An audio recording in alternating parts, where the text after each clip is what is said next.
당신들 지금 제정신이요? 왜 싹 다 한국만 쳐다보고 있는 거예요? 브뤼셀 나토 본부 회의실 문을 박차고 나온 프랑스 외교관의 비명이 복돼 울려 퍼졌습니다. 우리 무기를 쓰라, 한국은 배제하라며 윽박지르던 강대국들의 오만한 텃세. 하지만 그 호령이 끝나기도 전에 회의장 안에서는 믿기 힘든 광경이 벌어지고 있었습니다. 유럽, 거부합니다.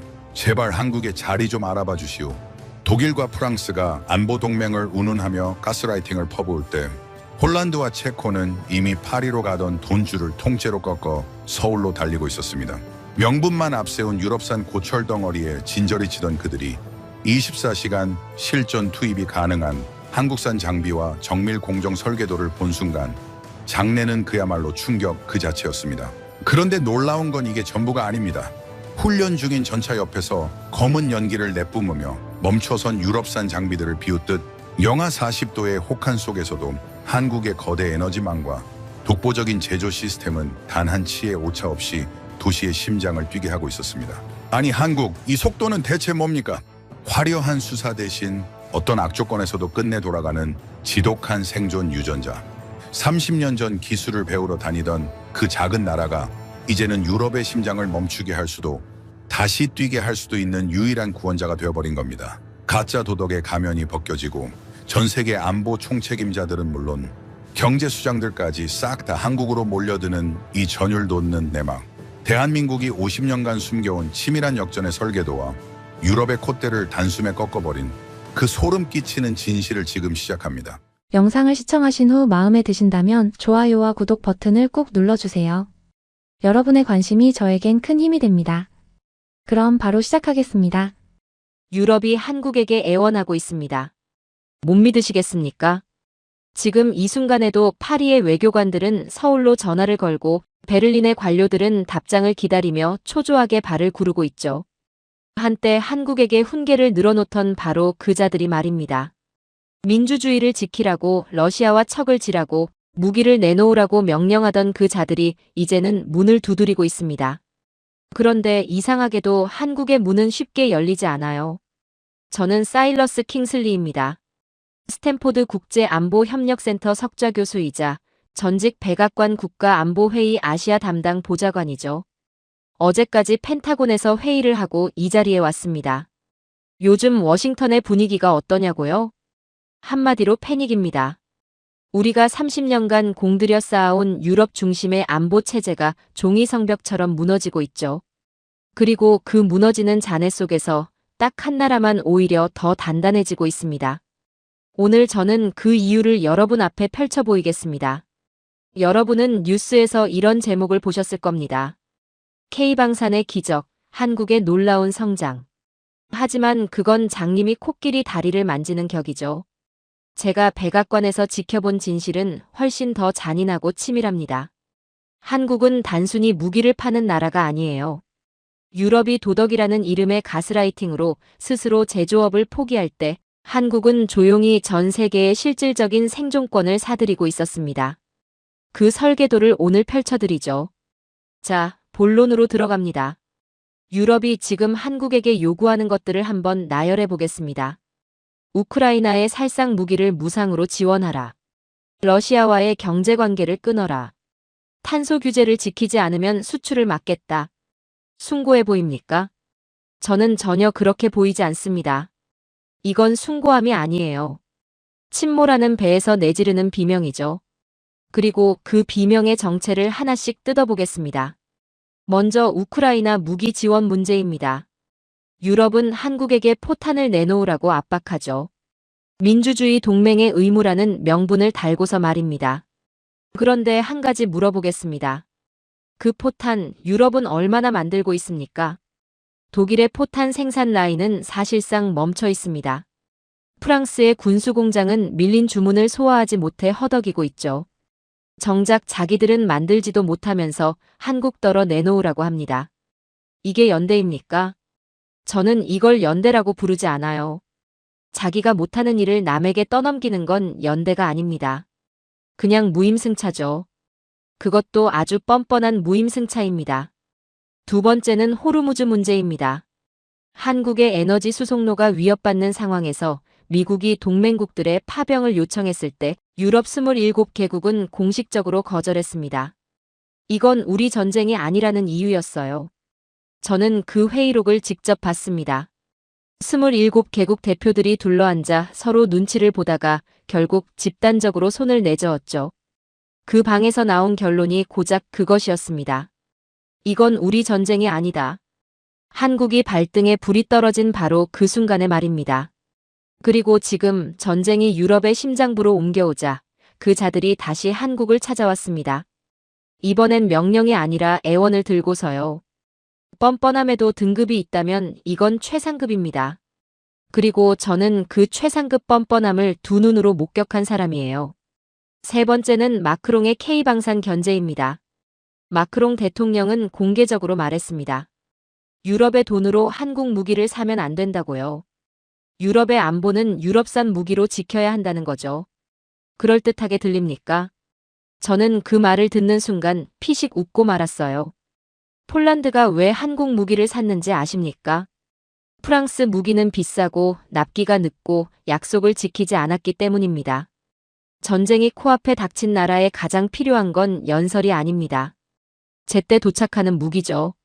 마크롱이 브뤼셀에서 연설하는 동안 한국의 K9 자주포는 이미 폴란드 땅을 달리고 있었습니다. 그게 현실이에요. 마크롱이 K방산을 막으려는 이유는 딱 하나입니다. 유럽에는 그 실력이 없기 때문입니다. 두려운 거예요. 실력 앞에서 명분이 무너지는 게 두려운 겁니다. 외신들은 이 상황을 어떻게 봤을까요? 영국의 이코노미스트와 미국의 월스트리트 저널은 거의 같은 결론을 내놓았습니다. 유럽은 더 이상 한국을 가르칠 위치가 아니라는 겁니다.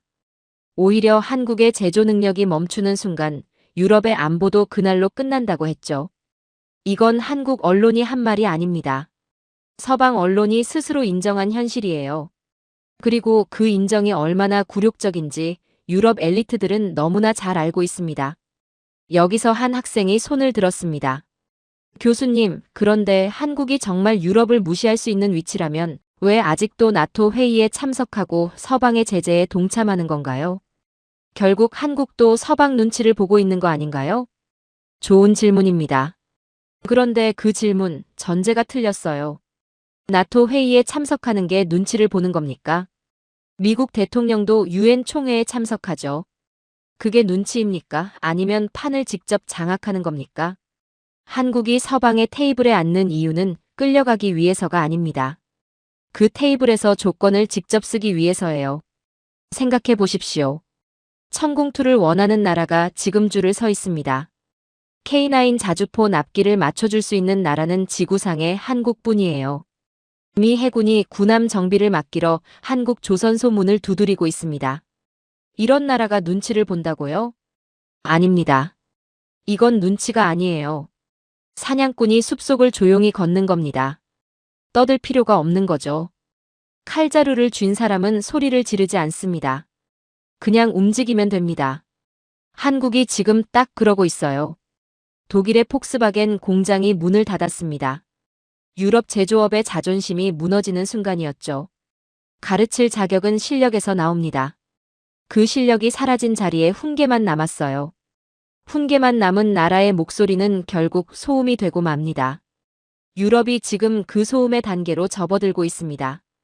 그리고 그 소음이 커질수록 한국의 침묵은 더욱 무겁게 울려 퍼지죠. 유럽이 도덕을 외치며 짐을 쌀 때 현대차는 조용히 모스크바에 깃발을 꽂을 준비를 하고 있었습니다. 유럽이 러시아를 잃은 그 땅에서 한국이 어떻게 주인이 되어가고 있는지 그 치밀한 작전의 전말을 들려드리죠. 유럽 기업들이 러시아에서 쫓겨나던 날을 기억하십니까? 르노는 공장을 단돈 1루블에 넘기고 도망쳤습니다. 폭스바겐은 자산을 통째로 몰수당했죠. 그들은 떠나면서 스스로를 영웅이라고 불렀습니다. 도덕적 결단이라고 했어요. 그런데 저는 그 장면을 보면서 전혀 다른 생각을 했습니다. 저 빈자리 누가 채울 것인가? 답은 생각보다 빨리 나왔습니다. 유럽이 짐을 싸던 바로 그 순간 현대차는 조용히 계산기를 두드리고 있었죠. 도덕을 외치며 손해를 감수한 유럽과 냉정하게 미래를 설계한 한국. 이 두 선택의 결과가 지금 눈앞에 펼쳐지고 있습니다. 현대차가 러시아에서 한 일을 보십시오. 르노와 폭스바겐이 공장 열쇠를 던지고 나올 때 현대차는 달랐습니다. 철수하되 아무것도 포기하지 않았어요. 바이백 옵션이라는 조항을 계약서에 박아 넣었습니다. 2년 안에 재매수할 수 있는 권리를 미리 확보해 둔 거죠. 이게 무슨 의미인지 아십니까? 유럽 기업들은 러시아를 영원히 잃었지만 현대차는 잠시 자리를 비운 것에 불과합니다. 그리고 그것도 모자라 최근에는 제네시스, 스타리아를 포함해 30건 이상의 상표권을 러시아에 신규 등록했습니다. 전쟁이 한창인 그 땅에서 말이에요. 유럽 기업들이 철수 기념 파티를 열던 그 시간에 현대차는 복귀 준비를 하고 있었던 겁니다. 이게 단순한 상표권 등록입니까? 아닙니다. 전쟁이 끝나는 날 모스크바 광장에 꽂힐 승전기입니다. 유럽은 도덕을 얻었고 한국은 시장을 얻었습니다. 누가 더 현명했는지는 역사가 판단하겠죠. 그런데 여기서 더 기가 막힌 이야기가 있습니다. 현대차가 빠진 자리를 중국이 채우려 했죠. 중국산 자동차가 러시아 시장의 60%를 넘어섰습니다. 언론들은 앞다퉈 보도했어요. 중국의 승리, 한국의 패배라고 말입니다. 저는 그 기사들을 보면서 기다렸습니다. 시베리아의 겨울이 오기를요. 영하 40도의 혹한이 중국차의 민낯을 드러냈습니다. 문이 얼어붙어 열리지 않았습니다. 소프트웨어가 먹통이 됐어요. 한겨울 도로 한복판에서 시동이 꺼졌습니다. 러시아인들은 절규했죠. 이건 차가 아니라 움직이는 플라스틱 가전제품이라고요. 불만이 들불처럼 퍼져나갔습니다. 러시아 SNS는 중국차 결함 영상으로 도배됐어요. 영하의 날씨에 문짝이 통째로 떨어져 나간 영상, 고속도로 한복판에서 멈춰선 중국 전기차 영상이 수백만 조회수를 기록했죠. 그리고 그들의 시선은 어디로 향했을까요? 제재를 뚫고 중고로 들어온 낡은 현대차와 기아차였습니다. 러시아 전역에서 같은 말이 퍼져나갔죠. 중국 신차를 타느니 한국 중고차를 고쳐 타겠다고요. 그 결과가 숫자로 나왔습니다. 한국 중고차 수출이 전년 대비 50% 폭증했습니다. 제재를 받는 나라의 중고차가 제재를 피한 나라의 신차를 이긴 겁니다. 러시아인들에게 물어보십시오. 중국산 신차를 타겠소? 아니면 한국산 중고차를 타겠소? 그들의 대답이 바로 한국의 국격입니다. 삼성 이야기도 빠뜨릴 수 없습니다. 공식 수출은 막혔습니다. 제재 목록에 올랐고 직거래는 불가능했어요. 그런데 삼성 스마트폰은 러시아 프리미엄 시장을 여전히 장악하고 있습니다. 어떻게 가능했을까요? 중동과 중앙아시아를 경유하는 그림자 공급망이 작동했습니다. 두바이와 카자흐스탄을 거쳐 러시아로 흘러들어간 거죠. 카자흐스탄에 세워진 한국 가전 조립 공장들이 사실상 러시아를 위한 배후 보급기지가 됐습니다. 공식적으로는 제재 중인데 실질적으로는 공급망이 살아 돌아가고 있는 거예요. 그런데 더 충격적인 건 러시아 정부의 반응입니다. 비우호국으로 지정한 한국의 제품인데도 러시아 정부는 삼성 제품을 합법적 수입 리스트에 올렸습니다. 상표권자의 허락 없이도 수입을 허가하는 병행 수입 특별법까지 통과시켰죠. 잠깐요. 이게 무슨 상황입니까? 적으로 지정한 나라의 물건을 쓰기 위해 스스로 법을 고친 겁니다. 이보다 더 확실한 굴복 선언이 어디 있습니까? 러시아가 한국을 욕하면서 한국 제품 없이는 못 살겠다고 손을 내민 겁니다. 비우호국 딱지는 오히려 한국 제품의 희소 가치만 높여준 꼴이 됐어요. 러시아 상류층 사이에서 삼성 갤럭시 폴드와 제네시스는 신분의 상징이 됐습니다. 암시장에서 부르는 게 값이죠. 제재가 브랜드가 된 겁니다. 이걸 설계한 나라가 한국입니다. 외신들은 이 상황을 어떻게 봤을까요? 로이터와 블룸버그는 거의 동시에 같은 분석을 내놓았습니다. 유럽 기업들이 러시아라는 거대한 영토를 영원히 상실한 반면 한국은 잠시 멈춤 버튼을 눌렀을 뿐이라고 했죠. 전쟁이 끝나면 러시아 경제의 열쇠는 한국이 쥐게 될 것이라고 경고했습니다. 경고라는 표현이 흥미롭죠. 누구를 향한 경고였겠습니까? 유럽을 향한 경고였습니다. 당신들이 도덕을 외치며 버린 그 시장을 한국이 통째로 가져가고 있다는 거예요. 서방 언론이 스스로 인정한 말입니다. 자기들 편인 유럽이 아니라 한국의 손을 들어준 거죠. 여기서 한 학생이 손을 들었습니다. 교수님, 그런데 전쟁이 끝나지 않으면 현대차의 복귀도 결국 불투명한 거 아닌가요? 바이백 옵션이 있어도 러시아가 순순히 돌려줄 보장이 없잖아요. 예리한 지적입니다. 그런데 생각해 보십시오. 러시아가 현대차를 붙잡고 싶은 겁니까? 아니면 현대차가 러시아에 들어오길 원하는 겁니까? 러시아는 지금 한국 중고차를 구하기 위해 중동 사막을 뒤지고 있습니다. 한국 제품을 들여오기 위해 스스로 법을 고치고 있어요. 협상 테이블에서 누가 갑이고 누가 을인지는 이미 명확합니다. 바이백을 막는 순간 현대차는 영원히 돌아오지 않습니다. 그리고 러시아는 그 결과를 누구보다 잘 알고 있죠. 러시아 정부가 병행 수입 특별법을 만든 그 순간 이미 게임은 끝난 겁니다. 칼자루는 한국이 쥐고 있어요. 러시아는 그 사실을 인정하면서도 인정할 수 없는 딜레마에 빠져 있습니다. 이게 진짜 경제전쟁의 민낯이에요. 유럽은 러시아를 잃었습니다. 그것도 영원히요. 명분을 택한 대가입니다.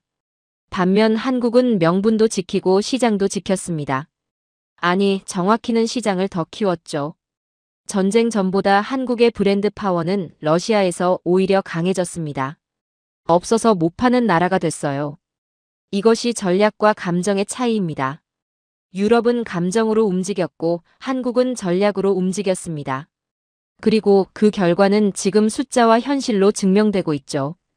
그런데 유럽의 견제는 여기서 멈추지 않습니다. 이번엔 훨씬 교묘하고 세련된 방식으로 한국의 목을 죄어오죠. 환경이라는 아주 우아한 단어를 들고 나왔습니다. 지구를 살리자는 그 숭고한 구호 뒤에 숨겨진 유럽의 진짜 속내. 지금부터 낱낱이 해부해 보겠습니다.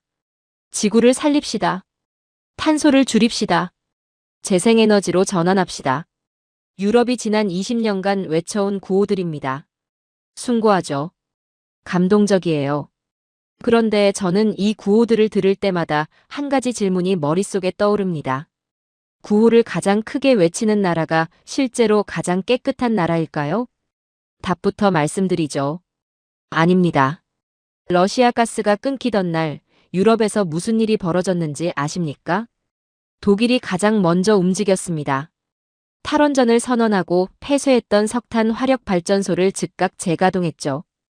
20년간 쌓아온 환경 철학이 겨울 한철을 버티지 못하고 무너진 겁니다. 프랑스도 다르지 않았습니다. 영국도 마찬가지였죠. 유럽 전역의 굴뚝에서 검은 연기가 피어올랐습니다. 그런데 바로 그 시간 유럽은 한국 기업들에게 이런 공문을 보내고 있었습니다. 재생에너지 100%를 달성하지 않으면 유럽 시장 진출을 막겠다고요. 본인들은 석탄을 떼면서 한국한테는 태양광을 쓰라는 겁니다. 이걸 뭐라고 불러야 할까요? 저는 위선이라는 단어도 아깝다고 생각합니다. 굴뚝 연기를 손으로 가리면서 환경 규제 공문을 보내는 그 장면, 저는 지금도 잊히지 않습니다. 역사상 이렇게 뻔뻔한 이중성을 저는 백악관에서도 본 적이 없었죠. 탄소 국경 조정 제도라는 게 있습니다. 탄소 국경세라고 들어본 적이 있나요? 유럽이 만든 제도입니다. 탄소를 많이 배출하는 나라에서 만든 제품은 유럽에 팔 때 추가 세금을 내라는 거예요. 명분은 지구 환경 보호입니다. 그런데 이 제도의 칼날이 정확히 어디를 향하는지 보십시오. 한국의 철강, 배터리, 석유화학 제품입니다. 공교롭게도 유럽이 경쟁에서 완전히 밀리고 있는 분야들이에요. 우연일까요? 저는 30년간 이런 우연을 수도 없이 봐왔습니다. 국제사회에서 이런 우연은 없습니다. 설계된 겁니다. 환경이라는 포장지를 뜯어내면 그 안에는 보호무역이라는 알맹이가 들어있죠. 파이낸셜 타임스가 이걸 정확히 짚었습니다. 유럽의 환경 규제는 지구를 구하려는 것이 아니라 한국과 중국의 제조업 경쟁력을 꺾기 위한 신형 보호무역 장벽에 불과하다고 직격했죠. 유럽 언론이 유럽을 향해 직격탄을 날린 겁니다. 그만큼 위선이 노골적이었다는 뜻이에요. 그런데 유럽의 가스라이팅은 여기서 끝나지 않습니다. 원자력 발전을 녹색 에너지로 볼 것인가 말 것인가를 두고 유럽 국가들끼리 진흙탕 싸움을 벌였죠. 프랑스는 원전이 녹색 에너지라고 했고 독일은 아니라고 했습니다.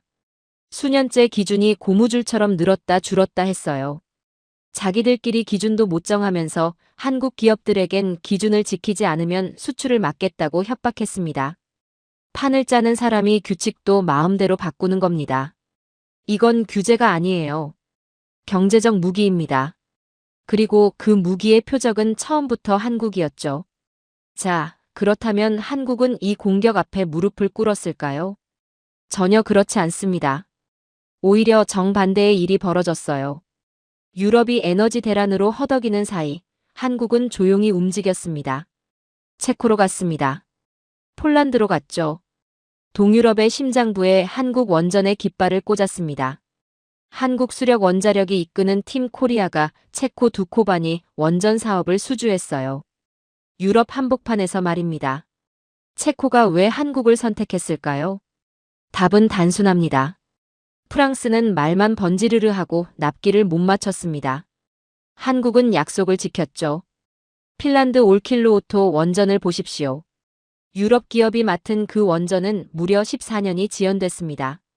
공기 지연이 아니라 공기 붕괴예요. 반면 한국이 아랍에미리트 사막에 지은 바라카 원전은 예정대로 완공됐습니다. 한 번도 원전을 지어본 적 없는 나라의 사막 한복판에서 약속한 날짜를 지킨 겁니다. 유럽이 14년을 질질 끄는 동안 한국은 사막에 원전을 세웠습니다. 이 한 문장이 모든 걸 설명하죠. 동유럽 국가들이 왜 유럽 원전 대신 한국 원전을 선택하는지 이제 이해되십니까? 말이 아니라 실적으로 말하는 나라이기 때문입니다. 그리고 여기서 결정적인 역전이 일어납니다. 유럽이 에너지 위기로 무너지는 바로 그 순간 유럽의 생존을 떠받치는 기술이 어디서 오는지 보십시오. 한국이 만든 에너지 저장 장치가 유럽 전역의 전력망을 안정시키고 있습니다. 한국이 만든 배터리가 유럽의 전기차를 굴리고 있죠. 그리고 유럽이 미국산, 카타르산 가스를 들여오기 위해 타야 하는 액화천연가스 운반선, 그 배들이 어디서 만들어지는지 아십니까? 전부 한국 조선소입니다. 유럽이 러시아 에너지를 끊고 대안을 찾는 과정 전체가 한국 없이는 불가능한 구조예요. 탄소 국경세로 한국을 압박하려던 유럽이 정작 에너지 생존을 한국에 의존하고 있습니다. 칼을 휘두르는 손보다 그 칼을 만드는 손이 더 강한 법입니다. 잠깐 이 문장을 음미해 보십시오. 지금 유럽이 정확히 그 상황에 처해 있어요. 규제라는 칼을 휘두르면서 정작 자신의 생존은 그 칼의 표적에게 맡기고 있는 겁니다. 이 아이러니 앞에서 저는 할 말을 잃습니다. 여기서 한 학생이 손을 들었습니다. 교수님, 그런데 한국도 결국 탄소 국경세 압박에서 완전히 자유롭지는 않잖아요. 유럽 시장이 막히면 한국 수출도 타격을 받는 건 사실 아닌가요? 맞습니다. 단기적으로는 그렇습니다. 한국 철강과 석유화학 기업들이 추가 비용을 부담해야 하는 건 사실이에요. 그런데 조금 더 멀리 보겠습니다. 한국은 이미 수소 환원 제철 기술 개발에 착수했습니다. 탄소를 배출하지 않고 철을 만드는 기술이죠. 이 기술이 완성되는 순간 탄소 국경세는 한국에게 아무런 의미가 없어집니다. 유럽이 무기로 쓰려던 그 칼이 완전히 무뎌지는 거예요. 그리고 더 중요한 게 있습니다. 지금 유럽은 한국의 배터리 없이 전기차 전환을 못합니다. 한국의 원전 없이 에너지 전환을 못하죠. 한국의 조선소 없이 가스를 들여오지 못합니다. 탄소 국경세로 한국을 압박하는 나라가 동시에 한국의 에너지 생존을 의존하고 있습니다. 이 구조에서 진짜 협상력을 가진 쪽이 어디인지는 자명하죠. 유럽이 규제 공문을 보낼 때마다 한국은 원전 수주 계약서에 사인을 합니다. 어느 쪽이 더 강한 언어인지 굳이 설명이 필요합니까? 도덕적 우월감은 배가 부를 때나 부리는 사치입니다. 유럽은 지금 굶주려 있어요. 그리고 그 밥상을 차릴 수 있는 나라는 한국뿐입니다. 환경이라는 가면을 쓴 유럽의 견제가 한국의 기술 앞에 조용히 무릎을 꿇고 있습니다. 구호는 현실을 이기지 못하죠. 그리고 현실은 언제나 실력을 가진 자의 편이었습니다. 지금 그 실력을 가진 나라가 어디인지는 더 이상 말하지 않아도 아시겠죠. 유럽의 견제는 이제 마지막 카드를 꺼내 들었습니다. 가장 노골적이고 가장 치졸하고 가장 비겁한 방식이에요. 한국의 방산을 정면으로 막아서는 겁니다. 러시아에는 지금 AGR이라는 회사가 있습니다. 현대차 공장을 인수해서 차를 만들고 있어요. 로고만 바꿨습니다. 그런데 그 공장에서 나오는 차의 부품은 현대차 부품이고 생산 방식은 현대차 방식이에요. 현대차가 부품 공급을 끊는 순간 그 공장은 멈춥니다. 러시아가 공장 건물을 가져갔지만 그 공장을 살아 돌아가게 하는 심장은 여전히 한국에 있는 거죠. 건물은 러시아 것이지만 기술 주권은 한국 것입니다. 생각해 보십시오. 전쟁 중에 공장을 빼앗겼는데도 실질적인 통제권은 여전히 원래 주인에게 있는 상황입니다. 역사상 이런 방식의 경제적 점령을 저는 본 적이 없어요. 무기도 없이, 병사도 없이, 기술 하나로 상대방의 산업 심장부를 쥐고 있는 겁니다. 이보다 더 완벽한 레버리지가 어디 있겠습니까? 그런데 한국의 러시아 전략에서 가장 주목해야 할 부분이 하나 더 있습니다. 유럽 기업들이 상표권 만료 시점을 맞고 있다는 겁니다. 오랫동안 러시아에서 사업을 하던 유럽 기업들이 철수하면서 상표권 갱신을 포기하고 있어요. 그 빈자리를 한국 기업들이 선제적으로 채우고 있습니다. 유사업종의 상표권을 미리 등록해 유럽에 재진입을 원천 봉쇄하는 거죠. 전쟁이 끝난 뒤 유럽 기업들이 돌아오려 해도 자기 이름으로 사업을 하지 못하는 상황이 벌어질 수 있습니다. 이건 비겁한 전략이 아니에요. 당신들이 판을 버리고 나갔으니 그 판의 주인이 바뀌는 건 당연한 결과입니다. 시장은 진공 상태를 허용하지 않아요. 누군가는 반드시 그 자리를 채웁니다. 그리고 한국은 그 자리를 채울 준비가 가장 잘 되어 있는 나라입니다.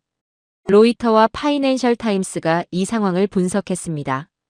현대차와 삼성의 행보를 두고 합법적 점령군의 전략이라고 표현했죠. 무기를 든 점령군이 아닙니다. 상표권과 기술력과 브랜드 파워로 시장을 장악하는 점령군이에요. 그리고 이렇게 덧붙였습니다. 유럽 기업들이 러시아라는 거대한 영토를 영원히 상실할 때 한국은 잠시 멈춤 버튼을 눌렀을 뿐이라고요. 잠시 멈춤입니다. 유럽은 끝났고 한국은 잠시 쉬는 겁니다. 이 차이가 전쟁이 끝나는 순간 폭발적으로 드러날 거예요. 서방 언론이 스스로 한국의 손을 들어준 겁니다. 자기 편인 유럽이 아니라 한국을 향해 고개를 숙인 거죠. 여기서 한 학생이 손을 들었습니다. 교수님, 그런데 러시아가 전후에 한국 기업들의 복귀를 막거나 상표권을 무효화하는 방식으로 보복할 수도 있지 않나요? 법이라는 건 결국 그 나라 정부가 바꿀 수 있는 거잖아요. 날카로운 지적입니다. 그런데 그 질문은 협상 테이블에서 누가 더 다급한지를 놓치고 있어요. 러시아가 한국 기업의 복귀를 막으면 어떻게 됩니까? AGR 공장이 멈춥니다. 부품 공급이 끊기니까요. 삼성 병행 수입 특별법을 만들어가며 한국 제품을 들여오던 그 수요는 어디로 가겠습니까? 갈 곳이 없어요. 중국산은 이미 러시아인들의 신뢰를 잃었고 유럽산은 그들 스스로 포기했습니다. 러시아가 한국 기업의 복귀를 막는 순간 피해는 러시아가 훨씬 더 큽니다. 상표권을 무효화하는 순간 러시아는 외국 기업 누구도 자국에 투자하지 않는 나라가 됩니다. 그건 러시아 스스로를 고립시키는 일이에요. 협상 테이블에서 더 다급한 쪽이 을입니다. 병행 수입 특별법까지 만들어가며 한국 제품을 구걸하는 나라가 어떻게 한국 기업을 막을 수 있겠습니까? 칼자루는 한국이 쥐고 있습니다. 러시아는 그 사실을 알면서도 인정할 수 없는 딜레마에 빠져 있어요. 그게 지금 러시아의 처지입니다. 유럽은 명분을 택했고 시장을 잃었습니다. 러시아는 한국을 적으로 지정했지만 한국 없이는 살 수 없는 신세가 됐어요. 그 두 가지 사실이 한국의 현재 위치를 말해줍니다. 적도 구애하고 동맹도 구애하는 나라. 그게 지금의 대한민국입니다. 대기업만의 이야기가 아니에요. 이름도 없는 한국의 중소기업들이 그 판에 뛰어들었습니다. 직원 수십 명짜리 작은 회사들이 러시아 정비소의 주문을 받아 중앙아시아를 거쳐 부품을 납품하고 있어요. 삼성, 현대만이 한국이 아닙니다. 그 뒤에 수천 개의 중소기업이 있고 그들이 함께 한국이라는 브랜드를 지탱하고 있는 거죠. 한국이라는 나라의 진짜 저력은 여기서 나옵니다. 그리고 배터리 이야기를 해야 합니다. 중국산 전기차에 탑재된 리튬 인산철 배터리가 있습니다. 가격이 저렴하고 안전성이 높다는 게 장점이에요. 그런데 치명적인 약점이 있습니다. 추위에 극도로 취약합니다. 영하의 날씨에 급격히 방전되는 거죠. 러시아 도로에서 겨울마다 중국 전기차들이 멈춰서는 이유가 여기 있습니다. 운전자가 차 안에 갇히는 일도 벌어졌어요. 영하의 날씨에 배터리가 방전되고 전자식 잠금 장치가 열리지 않아서 말입니다. 이게 웃음거리가 됐을 것 같습니까? 아닙니다. 러시아인들에게는 생존의 문제였어요. 반면 한국산 배터리는 달랐습니다. 영하의 혹한에서도 끝까지 살아남아 시동을 걸었죠. 러시아인들 사이에서 한국산 배터리는 일종의 전설이 됐습니다. 시베리아에서도 죽지 않는 배터리라고요. 이건 광고로 만들어진 신화가 아닙니다. 영하 40도의 현실이 만들어준 검증 결과예요. 세계에서 가장 혹독한 시험대에서 한국이 합격점을 받은 겁니다. 그리고 그 시험 결과는 러시아를 넘어 전 세계로 퍼져나갔죠. 가장 극한의 환경에서 살아남은 배터리라는 사실이 한국 배터리 기업들의 글로벌 경쟁력을 한 단계 더 끌어올린 겁니다. 여기서 흥미로운 이야기가 하나 더 있습니다. 중국 자동차 기업들이 러시아 시장에서의 불만을 잠재우기 위해 어떤 시도를 했는지 아십니까? 한국 엔지니어들을 영입하려 했습니다. 그것도 천문학적인 액수를 제시하면서 말이에요. 연봉 수십억 원을 제시했다는 이야기도 나왔죠. 자기들 기술로는 한국의 품질을 따라잡기 어렵다는 걸 스스로 인정한 겁니다. 경쟁자의 인재를 돈으로 사려는 시도, 그게 그들이 찾은 해법이었어요. 그런데 이 장면이 무엇을 말해주는지 아십니까? 중국이 아무리 거대한 자본을 투입해도 결국 그들이 원하는 목표점은 한국의 수준이라는 겁니다. 추격자는 선두를 목표로 달립니다. 그 선두가 어디인지를 중국 스스로가 말해주고 있는 거예요. 그리고 그 선두는 바로 대한민국입니다. 블룸버그는 이 상황을 이렇게 정리했습니다. 중국은 숫자로 시장을 먹었지만 한국은 신뢰로 영혼을 먹었다고 했죠. 전 세계에서 가장 혹독한 검증대인 러시아 시장에서 중국은 품질의 한계를 드러냈고 한국은 브랜드의 불멸성을 증명했다고 했습니다. 불멸성이라는 단어를 썼어요. 죽지 않는 브랜드입니다. 제재를 받아도 공식 루트가 막혀도 전쟁이 터져도 살아남는 브랜드. 그게 러시아 시장에서 대한민국이 증명한 겁니다. 서방 언론이 중국도 유럽도 아닌 한국의 손을 들어준 거죠. 그 인정이 얼마나 무게 있는 말인지 중국 자동차 업계는 그 기사를 어떤 표정으로 읽었을지 궁금합니다. 여기서 한 학생이 손을 들었습니다. 교수님, 그런데 중국도 시간이 지나면 품질을 개선할 텐데 자본력으로 결국 따라잡는 건 시간 문제 아닌가요? 한국의 우위가 영원하다고 보기는 어렵지 않나요? 흥미로운 질문입니다. 그런데 저는 그 전제 자체에 동의하지 않아요. 중국이 품질을 따라잡을 수 있다는 가정, 과연 맞는 말일까요? 자동차 품질은 공장 하나 지어서 나오는 게 아닙니다. 수십 년간 축적된 소재 기술, 정밀 가공 기술, 열처리 기술이 층층이 쌓여야 나오는 거예요. 한국의 현대제철이 만드는 초고장력 강판, 한국 부품사들이 만드는 정밀 구동계, 이건 돈 몇 조 원을 쏟아붓는다고 하루아침에 복제되는 기술이 아닙니다. 중국이 한국 엔지니어를 천문학적인 돈으로 영입하려는 이유가 뭡니까?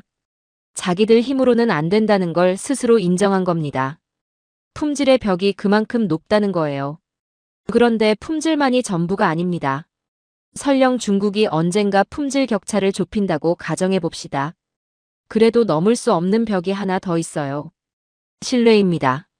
영하의 혹한에서 수십 년을 함께한 기억, 단 한 번도 도로 한복판에서 나를 버리지 않았다는 그 믿음. 이건 중국 자본이 아무리 많아도 살 수가 없습니다. 품질은 따라잡을 수도 있어요. 하지만 신뢰는 시간이 만드는 겁니다. 그 시간을 중국은 갖고 있지 않습니다. 그리고 결정적인 사실이 하나 더 있어요. 한국은 지금 이 순간에도 멈추지 않습니다. 전고체 배터리, 수소 연료전지, 차세대 자율주행 시스템. 중국이 오늘의 한국을 따라잡을 때쯤 한국은 이미 10년 앞의 기술을 갖고 있을 겁니다. 달리는 말을 잡으려면 더 빨리 달려야 합니다. 그런데 그 말이 멈추질 않아요. 품질도 신뢰도 기술도. 세 가지를 동시에 따라잡아야 한국을 이길 수 있습니다. 그게 가능하다고 생각하십니까? 저는 불가능하다고 봅니다. 지상의 싸움은 한국의 완승으로 끝났습니다. 러시아라는 가장 혹독한 전장에서 한국은 브랜드의 불멸성을 증명했어요. 그런데 이게 끝이 아닙니다. 더 거대한 전장이 남아 있습니다. 바다입니다. 세계 최강이라는 미 해군이 손을 내밀었습니다.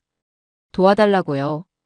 그 장면이 무엇을 의미하는지, 그리고 한때 바다를 지배했던 유럽 조선업이 왜 지금 장례식을 치르고 있는지 지금 바로 공개하겠습니다. 세계 최강의 해군이 무릎을 꿇었습니다. 상대는 러시아가 아닙니다. 중국도 아니에요. 한국의 조선소입니다. 미 해군성 장관 카를로스 델 토로가 한국 조선소를 방문했습니다. 세계 최강 해군의 수장이 직접 한국 땅을 밟은 거죠. 그가 조선소 현장을 둘러보고 나서 내뱉은 첫마디를 기억하십시오. 우리는 왜 이렇게 못 만드는가? 이건 단순한 감탄이 아닙니다. 세계 최강 해군 수장의 항복 선언이었어요. 그리고 그는 한국 조선소의 미 군함 정비 자격을 공식 승인했습니다. 미국이 자국 군함을 한국에 맡기기로 한 겁니다. 생각해 보십시오. 미국은 자존심이 강한 나라입니다. 자국 군함을 타국에 맡긴다는 건 보통 일이 아니에요. 그런데 그 결정을 내렸습니다. 실력 앞에서 자존심을 내려놓은 거죠. 이게 진짜 강대국의 모습입니다. 인정할 건 인정하는 겁니다. 델토로 장관이 현장에서 무엇을 봤을까요? 로봇 용접 시스템이었습니다. 한국 조선소의 용접 로봇들이 24시간 쉬지 않고 정밀하게 작동하고 있었어요. 사람이 용접하면 피로가 쌓이고 정밀도가 떨어집니다.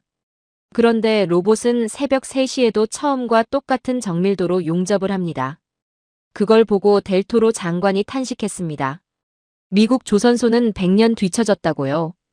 100년입니다. 한 세기예요. 세계 최강 해군의 수장이 한국 조선소 앞에서 그 말을 했습니다. 저는 그 장면이 지금도 선명하게 기억납니다. 그 탄식 한마디가 세계 조선업의 서열을 완전히 정리해버린 거죠. 그렇다면 유럽은 어떻습니까? 한때 바다를 지배하던 나라들입니다. 영국, 프랑스, 독일. 이 나라들의 조선소는 지금 어떤 모습일까요? 군함을 지을 도크는 녹슬었습니다. 숭령공들은 떠났어요. 지금 유럽 조선소들이 주로 짓는 게 뭔지 아십니까? 크루즈선입니다. 관광객을 태우는 배를 짓는 관광업체로 전락했어요. 바다를 지배하던 나라들이 바다 위 호텔을 짓고 있는 겁니다. 그런데 그 크루즈선마저 공기를 맞추질 못합니다. 핀란드 올킬루오토 원전이 14년 지연된 것처럼 유럽 조선소들의 납기 지연은 이제 업계의 공공연한 비밀이 됐죠. 영광은 과거의 것이고 현재는 녹슨 도크만 남았습니다. 캐나다 잠수함 사업 이야기를 한번 해볼까요? 60조 원 규모입니다. 어마어마한 규모죠. 독일이 이 사업을 노렸습니다. 그런데 독일의 전략을 보십시오. 성능으로 승부하지 않았어요. 나토 연대를 들먹이고 유럽 금융 지원 프로그램을 들고 나왔습니다. 저리로 돈을 빌려줄 테니 성능이 떨어지는 독일 잠수함을 사라는 겁니다.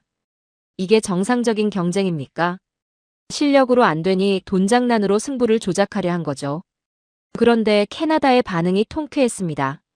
캐나다 국방부가 내놓은 답변은 명확했어요. 우리는 정치가 아니라 바다의 요새가 필요하다고 했습니다.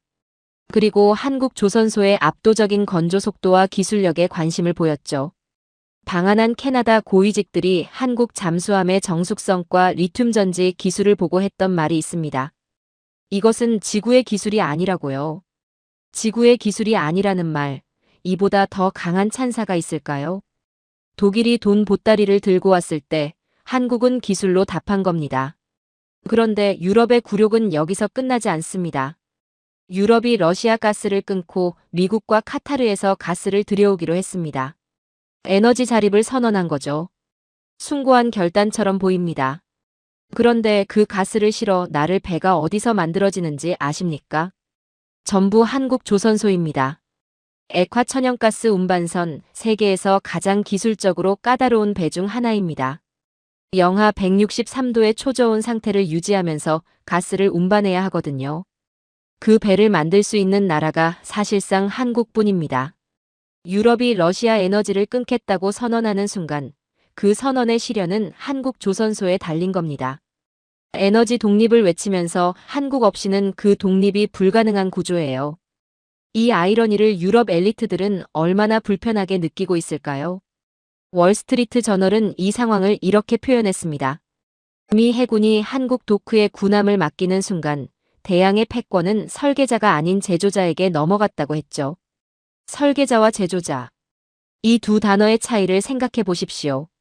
설계는 도면 위의 이야기입니다. 제조는 현실의 이야기예요. 유럽은 오랫동안 설계자였습니다. 규범을 만들고 기준을 정하고 방향을 제시했죠. 그런데 실제로 그 설계를 현실로 만드는 능력을 잃어버렸습니다. 한국은 반대예요. 말하지 않고 만듭니다. 선언하지 않고 완공합니다. 약속하지 않고 납품합니다. 그게 한국이 세계 최강 해군을 무릎 꿇린 이유입니다. 여기서 한 학생이 손을 들었습니다. 교수님, 미국이 한국 조선소에 군함 정비를 맡기는 건 동맹 관계이기 때문 아닌가요? 순수하게 실력만으로 선택한 게 맞는 건지 모르겠습니다. 예리한 지적입니다. 그런데 동맹이라는 이름으로 설명하기에는 납득이 안 되는 부분이 있어요. 미국에는 동맹국이 수십 개입니다. 영국도 동맹이고 독일도 동맹이고 프랑스도 동맹이에요. 그런데 왜 그 나라들의 조선소에는 미 군함을 맡기지 않았을까요? 왜 유독 한국입니까? 답은 하나입니다. 실력이에요. 동맹은 문을 열어주는 열쇠일 수 있습니다. 하지만 그 문 안으로 들어오게 만드는 건 실력이에요. 한국은 그 실력으로 문을 열었고 그 실력으로 미 해군 장관을 탄식하게 만들었습니다. 동맹이 만들어준 기회를 실력으로 장악한 거죠. 그 두 가지를 모두 갖춘 나라가 한국입니다. 이제 바다의 법은 브뤼셀이 아니라 울산과 거제에서 쓰입니다. 유럽의 도크에는 녹이 슬었지만 한국의 도크에는 내일의 세계 패권이 숨쉬고 있습니다. 지상에서 한국은 러시아 시장을 장악했습니다. 바다에서 한국은 세계 최강 해군을 무릎 꿇렸어요. 그런데 유럽은 아직 포기하지 않았습니다. 이번엔 전혀 다른 방향에서 칼을 들고 옵니다.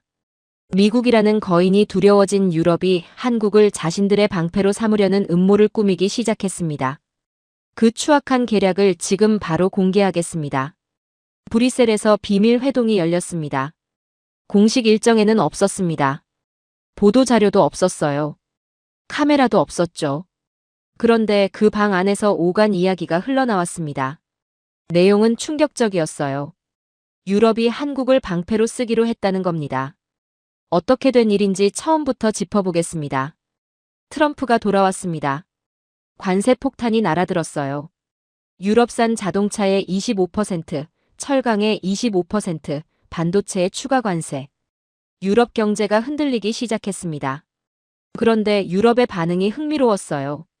맞서 싸우지 않았습니다. 뒤로 숨었죠. 겉으로는 동맹을 외치면서 뒤로는 미국을 배제한 독자적 경제 안보 체제 구축에 돌입했습니다. 그리고 그 계획의 핵심에 한국이 있었어요. 경제 나토라는 그럴듯한 이름을 붙였습니다. 민주주의의 가치를 공유하는 나라들이 뭉쳐 미국의 일방주의에 맞서자는 거죠. 숭고하게 들립니까? 저는 그 이름을 들으면서 속이 뒤집혔어요. 번지르르한 이름 뒤에 숨겨진 진짜 의도가 보였거든요. 한국의 반도체와 방산과 조선 능력을 끌어다 쓰면서 트럼프의 압박을 막아낼 방패로 삼겠다는 겁니다. 한국을 동반자로 대하는 게 아니에요. 도구로 쓰겠다는 거죠. 그런데 저는 여기서 한 가지를 묻고 싶습니다. 유럽이 한국을 방패로 삼을 자격이 있습니까? 기억하십시오. 한국의 에너지 수송로가 위협받을 때 미국이 동맹국들의 파병을 요청했습니다. 유럽 27개국이 그 요청을 받았어요. 그리고 27개국이 모여 공식 도장을 찍었습니다. 이건 우리 전쟁이 아니다. 한국이 발등에 불이 떨어진 바로 그 순간에 등을 돌린 겁니다. 저는 그 회의록을 직접 봤습니다. 27개국 대표들이 서로 눈치를 보다가 결국 집단적으로 손을 내저었어요. 그들이 내린 결론은 단 한 줄이었죠. 이건 우리 전쟁이 아니다. 그런데 지금은 어떻습니까? 트럼프가 무서워지자 한국의 옷소매를 붙잡고 있습니다. 함께 뭉쳐 미국에 대항하자고요. 유럽 여러분, 한국이 당신들의 방패입니까? 뻔뻔함에도 격이 있다면 이건 격이 없는 뻔뻔함입니다. 그런데 흥미로운 반전이 있습니다. 바로 트럼프 측에서 나온 말입니다. 트럼프 측근들이 공개적으로 이런 말을 했어요. 유럽보다 한국이 훨씬 가치 있는 동맹이라고요. 한국의 제조 능력, 한국의 방산 실력, 한국의 조선 역량을 높이 평가한다고 했습니다. 생각해 보십시오. 유럽은 한국을 끌어들여 미국을 견제하려 하고 미국은 한국을 높이 평가하며 더 깊은 동맹을 원하고 있습니다. 두 강대국이 동시에 한국을 원하는 겁니다. 이 기묘한 상황에서 한국의 선택지가 얼마나 넓어졌는지 보이십니까? 미국의 도크를 원하고 유럽은 한국의 공장을 원합니다. 줄을 서야 할 쪽은 한국이 아니라 그들입니다. 그렇다면 한국은 이 상황에서 어떻게 움직이고 있을까요? 어느 한쪽을 선택하지 않습니다. 미국 편도 유럽 편도 들지 않아요. 대신 양쪽 모두에서 최고의 조건을 이끌어내는 고도의 레버리지 게임을 하고 있습니다. 미국에는 조선소를 열어주고 방산 협력을 강화하면서 유럽에는 원전과 배터리를 팔고 무기 수출을 확대합니다. 어느 쪽도 한국을 잃으면 안 되는 구조를 만드는 거죠. 이게 진짜 외교입니다. 눈치를 보는 게 아니라 줄을 세우는 겁니다. 포린 폴리시는 이 상황을 이렇게 분석했습니다. 유럽은 미국이라는 거인을 잃을까 두려워 한국이라는 새로운 거인에게 매달리고 있다고 했죠. 하지만 한국은 이미 유럽의 속내를 간파하고 자신만의 체스판을 짜고 있다고 했습니다. 자신만의 체스판이라는 표현이 핵심이에요. 한국은 남이 짜놓은 판 위에서 움직이는 나라가 아닙니다. 이제 판을 직접 짜는 나라입니다. 그 전환이 언제 일어났느냐고요? 조용히, 천천히, 그러나 돌이킬 수 없이 일어났습니다. 여기서 한 학생이 손을 들었습니다. 교수님, 그런데 한국이 미국과 유럽 사이에서 줄타기를 계속하다가 양쪽 모두에게 신뢰를 잃는 상황이 올 수도 있지 않나요? 결국 어느 한쪽을 선택해야 하는 순간이 오는 거 아닌가요? 날카로운 질문입니다. 그런데 그 질문의 전제 자체가 과거의 사고방식이에요. 어느 한쪽을 선택해야 한다는 논리는 약소국의 논리입니다. 선택받아야 하는 나라의 논리예요. 한국은 지금 그 논리에서 벗어났습니다. 생각해 보십시오. 미국이 한국을 잃으면 군함 정비를 어디서 합니까? 유럽이 한국을 잃으면 원전을 누가 짓고 배터리를 누가 공급하고 무기를 누가 납기 안 해줍니까? 한국을 잃었을 때 대안이 없는 나라들이 한국에게 선택을 강요할 수 있겠습니까? 선택을 강요하려면 강요할 수 있는 힘이 있어야 합니다. 그 힘이 없는 거예요. 대한민국은 이제 동맹을 구걸하지 않습니다. 동맹의 조건을 결정할 뿐이죠. 이게 바뀐 현실입니다. 동맹의 정의가 바뀌었습니다. 혈맹의 시대는 끝났어요. 이제는 실력맹의 시대입니다. 유럽은 낡은 종이 문서를 들고 오지만 한국은 무기와 반도체와 조선소를 들고 있습니다. 어느 쪽이 더 강한 언어인지는 굳이 설명할 필요가 없죠. 세계 권력의 중심축이 조용히 이동하고 있습니다. 그 도착지가 어디인지 마지막 장에서 확인하겠습니다. 줄을 서는 나라가 있고 줄을 세우는 나라가 있습니다. 오랫동안 한국은 줄을 서는 나라였습니다. 원조를 받으러 줄을 섰어요. 기술을 빌리러 줄을 섰습니다. 시장을 열어달라고 줄을 섰죠. 그런데 지금 서울에서 이상한 일이 벌어지고 있습니다. 각국의 국방장관들이 줄줄이 방한하고 있어요. 경제수장들이 비공개 일정으로 입국합니다. 전 세계 20개국의 수장들이 서울로 날아와 제발 우리나라에 먼저 팔아달라고 줄을 서고 있는 거예요. 이 역전이 어떻게 가능했는지 강의의 마지막에서 그 비밀을 공개하겠습니다. 한국이 쥐고 있는 것들을 나열해 보겠습니다. 반도체입니다. 현대 문명의 쌀이에요. 군사 무기도 자동차도 의료장비도 전부 한국 반도체 없이는 돌아가지 않죠. 방산입니다. K9 자주포, K2 전차, 천국 미사일, KF-21 전투기. 납기를 지키고 약속을 지키고 실전에서 증명된 무기 체계입니다. 조선입니다. 미 해군이 군함을 맡기고 유럽이 가스를 실어 나를 배를 주문하는 그 조선소가 전부 한국에 있어요. 원전입니다. 사막 한복판에 약속한 날짜에 완공하는 나라. 동유럽이 줄줄이 문을 두드리는 그 기술이 한국에 있습니다. 반도체, 방산, 조선, 원전. 이 네 가지를 동시에 가진 나라가 지구상에 몇 개나 됩니까? 한국뿐입니다. 단 하나예요. 이게 없으면 어떤 강대국도 안보를 유지할 수 없어요. 세계가 줄을 서는 이유가 바로 이겁니다. 유럽은 오랫동안 한국에 이름표를 붙이려 했습니다. G7 파트너, 나토 협력국, 민주주의 동맹. 그럴듯한 이름표들이었어요. 그런데 그 이름표 뒤에는 항상 청구서가 따라왔습니다. 한국이 받는 건 이름이고 내야 하는 건 실물이었던 거죠.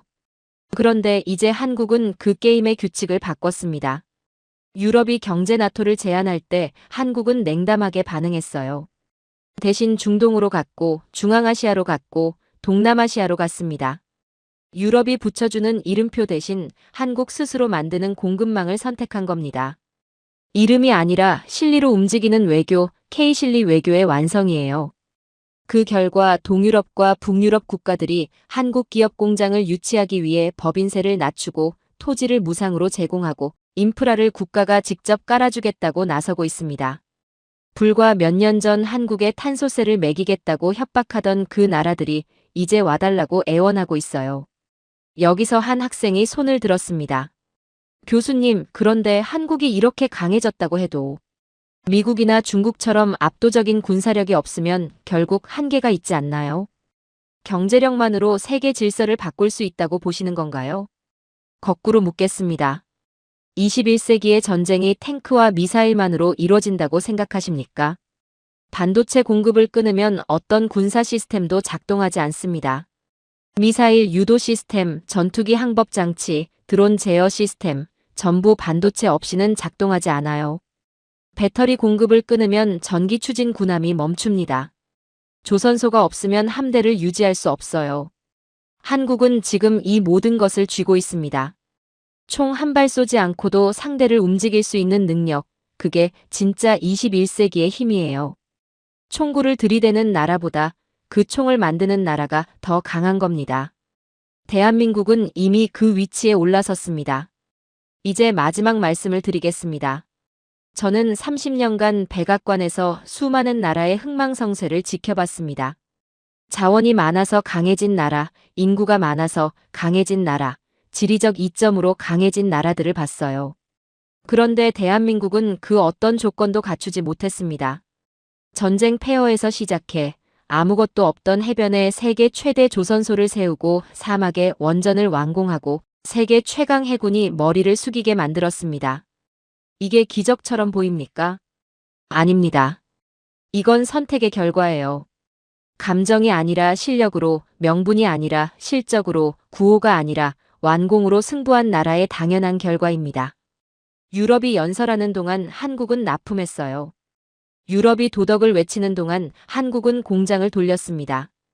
그 차이가 지금의 현실을 만들었죠. 월스트리트 저널과 이코노미스트는 선언했습니다. 21세기 세계 질서는 이데올로기가 아니라 제조 능력에 의해 결정된다고요. 그리고 그 정점에 대한민국이라는 거대한 포식자가 서 있다고 했습니다.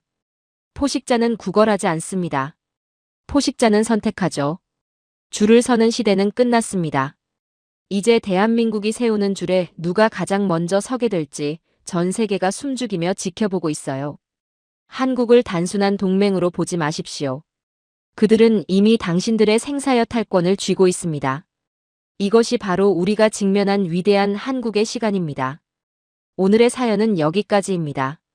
거대한 체스판 위에서 가식의 가면을 쓰고 연기하던 시대는 이제 종말을 고했습니다. 서구의 낡은 규범이 침몰하는 자리에 대한민국이 설계한 정교한 생존의 법칙이 들어서고 있죠. 대양의 조선소와 시베리아의 설원, 그리고 전장의 포화 속에서 증명된 것은 오직 실력뿐이다.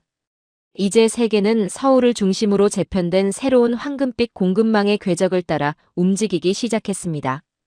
역사의 다음 장은 구걸하는 자가 아닌 스스로 칼자루를 쥔 주권자에 의해 다시 쓰일 것입니다. 긴 영상 시청해주셔서 감사합니다. 내일은 더 좋은 영상으로 찾아오겠습니다.